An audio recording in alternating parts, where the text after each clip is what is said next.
सभिनी ॾिसंदड़नि खे ॿुधंदड़नि खे पिरी प्यारनि खे जेके असांखे ॾिसनि पिया ॿुधनि पिया ऐं पंहिंजा प्यार भरिया मैसेज ऐं पैगाम ऐं कमेंट्स असांखे ॾियनि पिया, उन्हनि सभिनी जी महिरबानी ऐं सभिनी खे मोहम्मद अली गांगरे तरफ़ां सिक भरियो सलाम। शाल जिते बि हुजो, ख़ुशि हुजो, मुस्कुराईंदा रहो।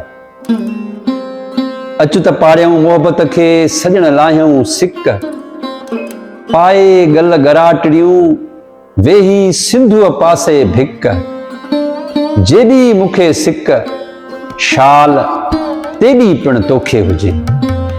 बिल्कुलु उन सिक ऐं उन प्यार में तॾहिं मज़ो आहे जॾहिं अॻे माण्हूअ खे ऐं अॻी मोहबत खे बि तव्हां सां मिलण लाइ, प्यार करण लाइ सिक हुजे। मोहबत जो मज़ो तॾहिं आहे। हिन वक़्तु मां सिंधाला जी में बीठो आहियां ऐं मुंहिंजे पोयां मुर्शिद हज़रत शाह अब्दुल लतीफ़ भिटाईअ जी ख़्याली तस्वीर आहे। इहा तस्वीर लतीफ़ साईं जी शाइरी ॾिसी, ॿुधी, पढ़ी ऐं उन खां पोइ हिकिड़ो ख़्यालु कयो वियो, सोचियो वियो त शाह अब्दुल लतीफ़ भिटाई हीअं थी सघे थो। हिकिड़ी हीअ तस्वीर आहे ऐं ॿी वरी हीअ तस्वीर आहे। हीउ जेको मुजस्मो ठहियलु आहे उहो बि मुर्शिद लतीफ़ जो ई आहे जेको हिन सिंधालाजीअ में रखियो वियो आहे।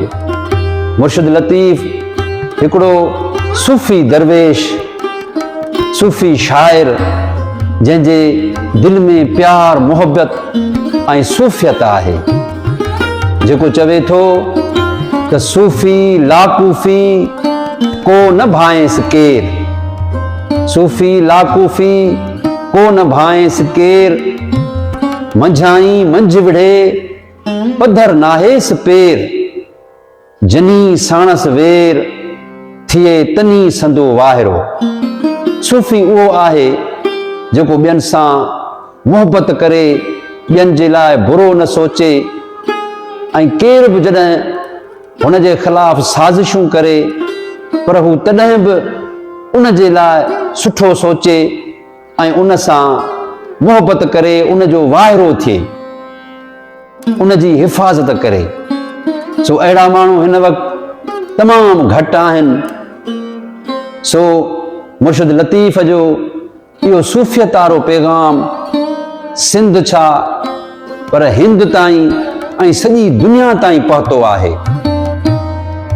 मुर्शिद लतीफ़ जंहिं पीड़ाह जी ॻाल्हि कई आहे, जंहिं तहरुक जी ॻाल्हि कई आहे, जदोजहद जी ॻाल्हि कई आहे, राति जे ऊंदाहिनि में हलण जी ॻाल्हि कई आहे, जंहिं सूर सहीब खिलण जी ॻाल्हि कई आहे। मुर्शिद लतीफ़ चवे थो त पिरीअ सां मिलण लाइ मुंहिंजे अंदर में एॾी सिक आहे जंहिंजो को बि मापो न आहे। लतीफ़ साईं चवे थो त खामां पचां पजरां लुच्छां ऐं लोचां, खामां पचां पजरां लुच्छां ऐं लोचां, तन में तऊं सपिरीअ जी पिया न ढापां, जे समुंड मुंहुं करियां त सुरकियाई मथी।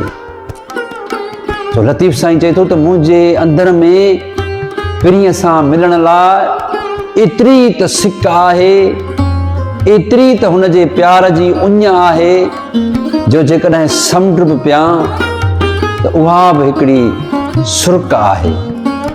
चवनि था त हिक भेरे अलण फ़क़ीर नसीर मिर्ज़ा खां पुछो त हज़रत लतीफ़ सरकार केॾो वॾो शाइर आहे, त नसीर साहब चयो त हू दरियाव आहे। उन ते अलण फ़क़ीर गुस्से में अची वियो ऐं नसीर मिर्ज़ा खे चयईं त तो शायदि लतीफ़ न पढ़ियो आहे छा?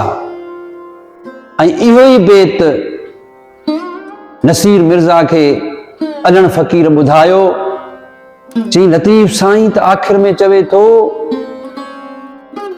त समुंड मुंहुं करियां त सुरकियाई मथिए, जेको समुंड खे बि हिकिड़ी सुर्क सम्झे थो त तूं उन समुंड खे दरिया कीअं थो चईं।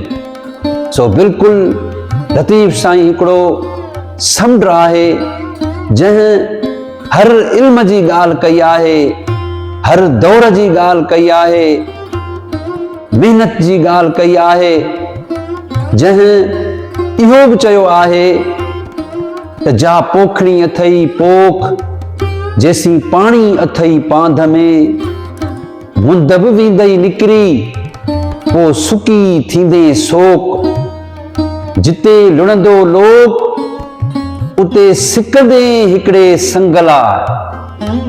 लतीफ़ साईं चवे थो त जेको बि कमु करणो अथव मुदाहे तो कयो, वक़्ताए तो कयो, वक़्त ते कयो, वक़्त खां पोइ का शइ तव्हांखे कमु कोन ईंदी। जीअं इबादत बि जवानीअ जी तव्हांखे कमु ईंदी। असांजा माण्हू घणा रिटायर थी पोढ़ा थी पोइ वरी मस्जिदुनि जो रुख कंदा आहिनि, पोइ तस्वीरूं खणंदा आहिनि ऐं पोइ इबादतूं कंदा आहिनि। पर जेकॾहिं इहे ई इबादतूं तव्हां जवानीअ में कयो त बिल्कुलु जेके तव्हां जूं अगामदियूं बि, जंहिंजो सवाबु तव्हांखे अञा ॿीणो टीणो चवणो मिलंदो। तॾहिं त लतीफ़ साईं अहिड़ियूं सिटूं चयूं आहिनि त जा पोखणी अथई पोख, जेसीं पाणी अथई पांध में, मुंद बि वेंदई निकिरी पोइ सुकी थींदे सोक। जिते लुणंदो लोक उते सिकंदे हिकिड़े संगला। चए जिते ॿिया सभु लुणंदा उते तूं हिकिड़े संगला सिकंदे। छो त तो वक़्त ते ॿिज कोन हारियो, तो वक़्त ते पोख सुठी न कई। उन जे करे हाणे जॾहिं लाबारो थिए थो त तो वटि लुणण लाइ कुझु बि कोन्हे। सो उन जे करे हर शइ वक़्त ते कयो ऐं वक़्त सां गॾु हलो। इंशाअल्लाह वरी तव्हां सां मिलंदासीं ऐं अहिड़ियूं ई लतीफ़ साईं जूं खोड़ सारियूं सिटूं खणी, जिन में सबक़ हूंदो, जिन में प्यार हूंदो, जिन में मोहबत हूंदी, ऐं अहिड़ी ई सिटूं खणी तव्हांजे साम्हूं हाज़िर थींदासीं। लतीफ़ साईं दिलि लाइ चवे थो त कॾहिं कॾहिं हीअंड़ा वणी नथो मूं। पोइ कॾहिं कॾहिं दिलि खे ऐं पंहिंजे रूह खे चवे थो, पंहिंजे हीअणे खे चवे थो त कॾहिं कॾहिं हीअंड़ा वणी नथो मूं, जेतो सॼण सारिया से वस नाहिनि मूं। कॾहिं कॾहिं तूं थो अण ॾिठा आरा करी। सो बिल्कुलु कॾहिं कॾहिं दिलि बि अहिड़ा अंग लकंदी आहे ऐं अहिड़ा हू दिलि में हुनजी आछ थी पवंदी आहे, उमंग थी पवंदी आहे, उमेद थी पवंदी आहे ऐं उन्हनि माण्हुनि खे सारींदी आहे जेके माण्हू वस में न आहिनि हूंदा, उहे परे हूंदा आहिनि। सो उन जे करे लतीफ़ साईं कॾहिं कॾहिं दिलि ऐं पंहिंजे हीअणे खे बि ईअं ई चयो आहे। सो इंसान बिल्कुलु दिलि जे हथां मजबूर हूंदो आहे। सो अहिड़ियूं सिटूं खणी लतीफ़ साईं जो अहिड़ो पैगाम खणी इंशाअल्लाह वरी बि हाज़िर थींदासीं। जिते बि हुजो ख़ुशि हुजो ऐं मुस्कुराईंदा रहो ऐं मुंहिंजे हिन चैनल खे सब्सक्राइब ज़रूरु कजो। महिरबानी।